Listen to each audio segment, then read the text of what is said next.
oftentimes we're not willing to hear it. We wait for the hit. And that was my story too. It's like if someone had told me, hey, your ambition's coming from a place of pain, I would have been like, sure, it's fine though. I'm still getting all these awards. I'm achieving all the things I want to. It's like you have to experience the hit for yourself, right? Whether it's physical, emotional, spiritual.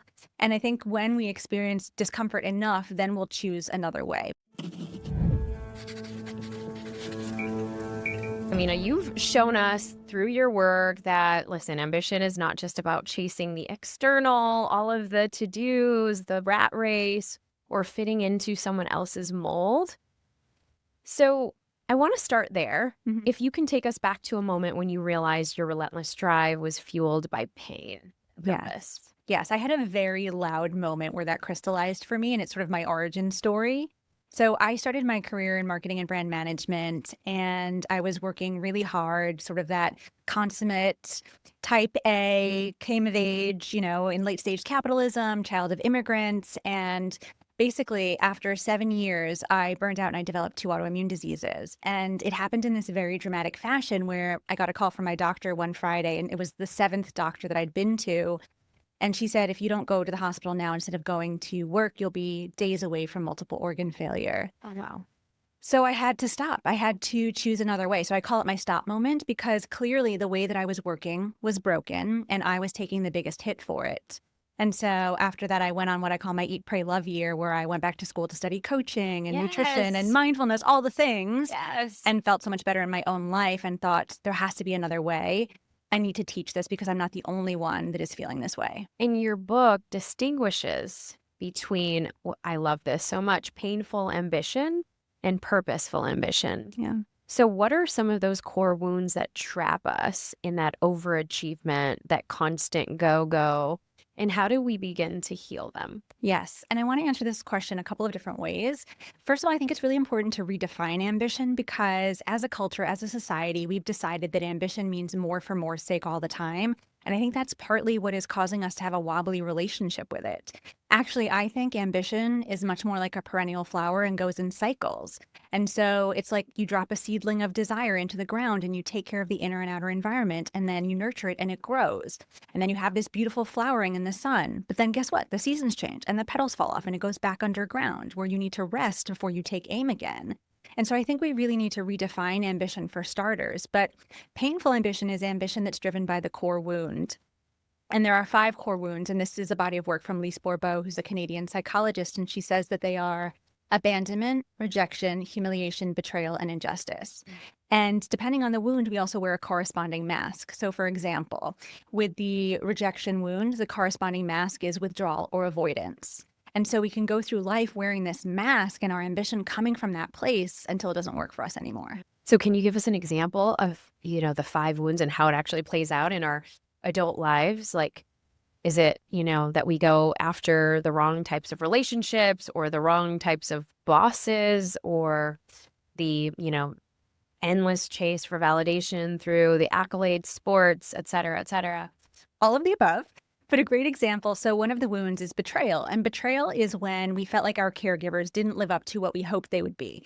And here's the thing I'll say about the core wounds is everybody has them. We can have 1, 2, or all 5. And it's not because our parents were bad people, though in some cases that may be true. It's just a very human rite of passage to have a core wound. So the betrayal wound, where we felt like our caregivers didn't live up to expectations, the mask is control. And that's one of my wounds and masks. And it really showed up in the book process where I thought, okay, I don't know if I can trust everyone around me to support me. So guess what? I'll try to control everything in the process. And I did that throughout my whole career until it broke my body, right? And so I started to see glimmers of that even coming up now. And I have to keep reminding myself, you are supported, you are guided, you can release the wound and you can lean into more of this wholeness. Interesting. Yeah, the betrayal wound. And I also see like rejection being one. You just said rejection goes into avoidant. Yeah. And I can see how that plays out for relationships. Yes. Like avoidant attachment style. Absolutely. And so with abandonment, it's dependence, right? So then the dependent, anxious attachment Yep. style. Yep. And it's really interesting. I was with a client last week and we were talking about their rejection wound and their avoidance and how it was coming up with their assistant. So it doesn't just happen in our romantic partnerships and relationships, but we see it everywhere. Yep. In every single facet of our life. In every facet of our lives. Yeah, so that's really interesting for those of us who've been conditioned to hustle at all costs. What is the first and often counterintuitive step to reclaiming ambition from that grip of pain? I think first we have to be aware that we've been coming from that place of pain. And as someone who has been a coach for the last 10 years and has a front row seat to high achievers and how they operate, oftentimes we're not willing to hear it. We wait for the hit. And that was my story too. It's like if someone had told me, hey, your ambition's coming from a place of pain, I would have been like, sure, it's fine though. I'm still getting all these awards. I'm achieving all the things I want to. It's like you have to experience the hit for yourself, right? Whether it's physical, emotional, spiritual. And I think when we experience discomfort enough, then we'll choose another way. But awareness is 80% of it. So knowing that, hey, I'm coming from a place of pain. I've either hurt myself or I've hurt others, and I want to choose another way. Oh, that's so good. And it's and I think also it's the willingness to, right, be open. Yeah. And it's kind of the introspection that we sometimes often, if we're not ready to go into it, then we'll just often bypass. Exactly. So when you shift from chasing external accolades to nurturing joy, everything changes, as you talk about in your book. I love how you emphasize that true success is rooted in the self-healing. So I want to talk about the pivot. In your experience, what does it mean to choose joy over the grind? Joy is such a necessary input and such a catalyst. And in the book, I also talk so much about contentment because one of the things I think is really important is in the West, especially, we're so obsessed with joy, happiness, things feeling really good. And it's an emotion and therefore is fleeting and it's supposed to be transient. But when we try to grip onto it, that's where things kind of go wrong. And so in the book, I really invite people to cultivate contentment more so than anything, that unconditional wholeness within, regardless of what's happening, because there's always going to be really amazing seasons and there's always going to be really challenging seasons. And if we're just gripping so hard for the joy or for the happiness, it could feel like a fool's errand and also lead to major discomfort and upset because it's meant to shift and be different all the time. And so cultivating contentment really feels like the place to be. In your experience, have you noticed that a lot of the high achievers that you work with, is it hard for them to lean into the contentment? 100%. And why is that? It's so interesting because as I'm putting the book out in the world and people are starting to read it and even being on podcasts, and I'll be sitting with people who are high achievers and I will literally watch their brains short circuit. And somebody even said to me in the middle of a conversation of like, I'm experiencing such dissonance because I don't understand how we could talk about ambition and contentment in the same sentence. And I think that's why we have to redefine ambition, because it isn't the more for more sake where I'll instrumentalize my body and hurt other people and win no matter the cost. It's a desire to unfold, which is really neutral and natural. And contentment can live next to that because it is about that unconditional wholeness, that I'm have this internal stability regardless of what's happening around me. Whether I get the external validation or I don't, I know I'm good. And then I could keep unfolding from that place. Huge. Yeah, it's huge. Now, many women must feel that they have this constant need to prove themselves. What would you say to our watchers on YouTube, our listeners who are exhausted by overachievement and feel the pressure, the actual pressure to always do more, be more, overcompensate? Yeah. So the reason that I titled the book The Ambition Trap is not because ambition is wrong, right? What I'm trying to say is we need to redefine it. But what I found was so many of us felt trapped between the story of being both too much and not enough in the very same sentence. And it's like, how can that be? How can I both feel too much and not enough all at once, especially for women and other historically excluded people? So much of it is our mindset, but so much of it is systemic, right? If we are constantly bombarded by messages that we are not enough, that we have to achieve, and that our worth is commensurate with our output and how much we win or how much money we make, we're never going to feel good enough because we're always measuring ourselves against somebody else's measuring stick, right? And so we'll always fail at that. The only thing I can be the best at is being myself. And so I think there's so much rewiring that we have to do and so many societal scripts that we have to let go of as well. Yeah, and I feel like we are seeing, there was a study that I came across where it was like 1 in 4 are women are heading towards burnout. 1 in 3 are chronically, stressed, anxious. And so we're getting into this anxious generation, and we're also getting into this whole, burnout um era for a Mhm. lot of people. What is your take on that? And how does your book actually kind of help with the tools so that readers can actually come away with things that they can implement right away? Yes. One of the things I wanted to drive home in the book is that it's not all our fault, right? Mhm. Especially as high achievers, high achieving women, high achieving people of color. The first place we can go is look at ourselves and say, I did something wrong, right? And sure, there's always something to clean up on our side of the street, but I wanted to take the burden off people's shoulders of like, yeah, there's some exercises. Let's look at your mindset. Let's look at the stories. And also, let's be real about the space that we're operating in. And Helen Peterson has this beautiful book. I think it's called Burnout, How Millennials Became the Burnout Generation.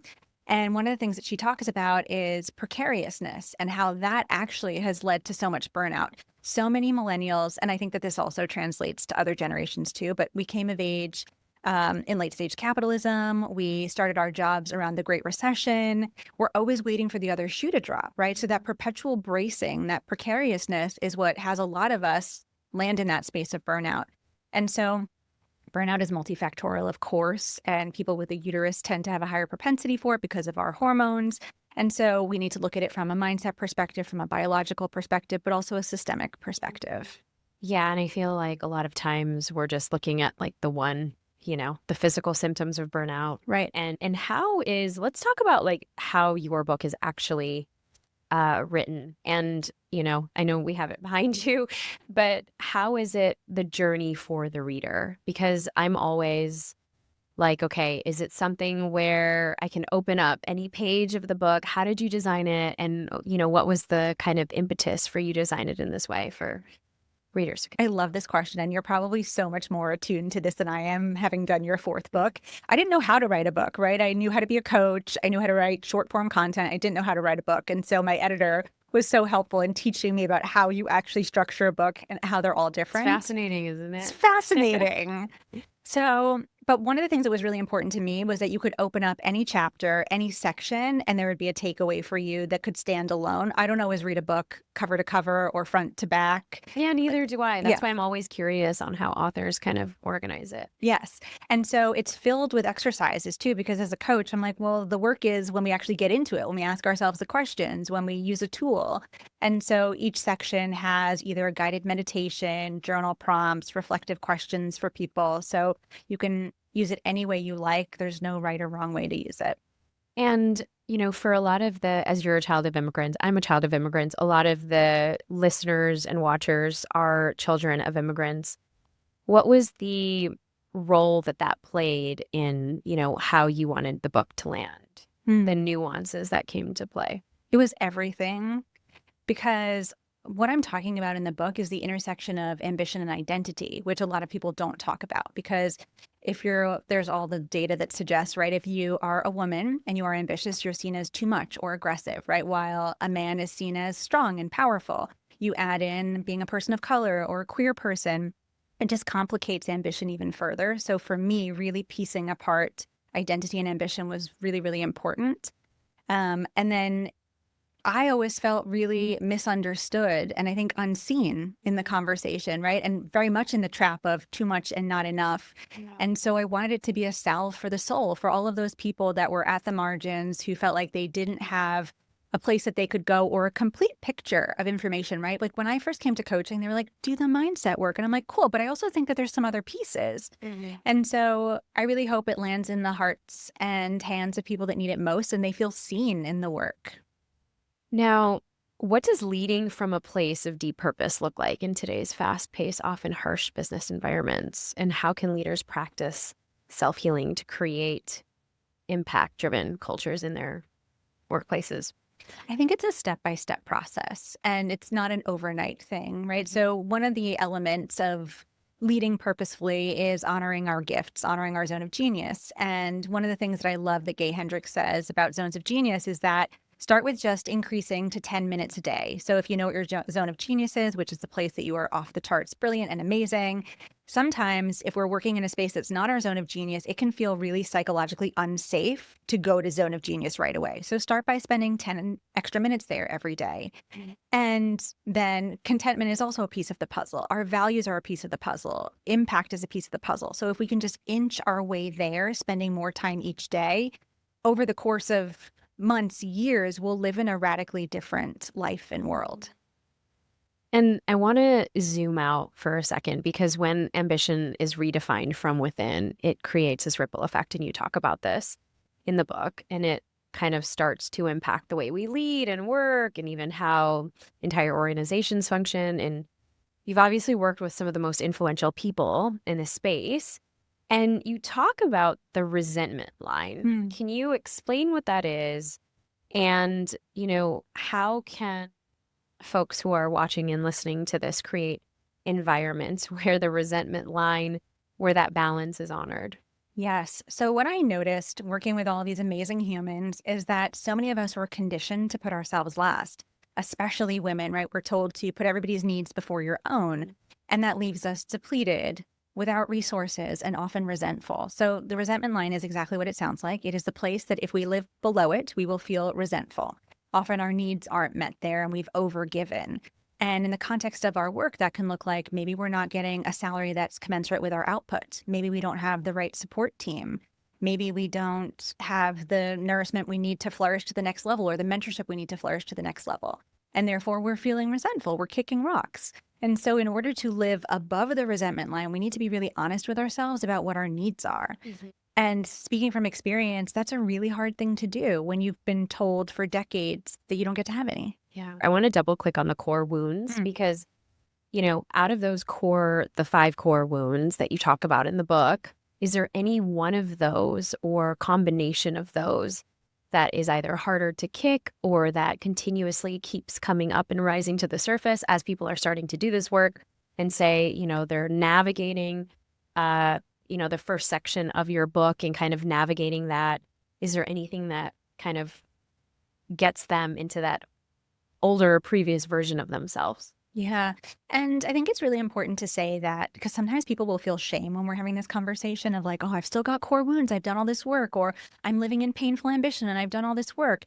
First of all, it's not an all or nothing proposition. And every next level of growth or becoming, they'll often tap us on the shoulder, right? Like I've been in therapy for 20 years. I've done so much work. I'm always being coached. And as I went through this process of writing the book and putting it out in the world, my core wounds tapped me on the shoulder again. Of course they did. And they look different for all of us, right? Some may go hand in hand, but our stories are different. Our lived experiences are different. And so the invitation is to not judge ourselves and to welcome them if they're tapping us on the shoulder, to look at what they want and need in this iteration of our lives, and to just always be in loving collaboration with them. And I totally am with you on that. I feel like my wound was like the rejection or the abandonment one. Just because of, but it showed up as like, oh, can't trust anyone. Yeah. I have to, edit this myself. And that was my very, very first book. But I also realized that, you're also putting everything on the line as a first time author. So kudos to you. And obviously being able to share this wisdom with so many people who are obviously wanting to do really good work in the world. Now I feel like this book is going to give them a way to rechannel it so that they're coming from a place of authentic, pure fulfillment.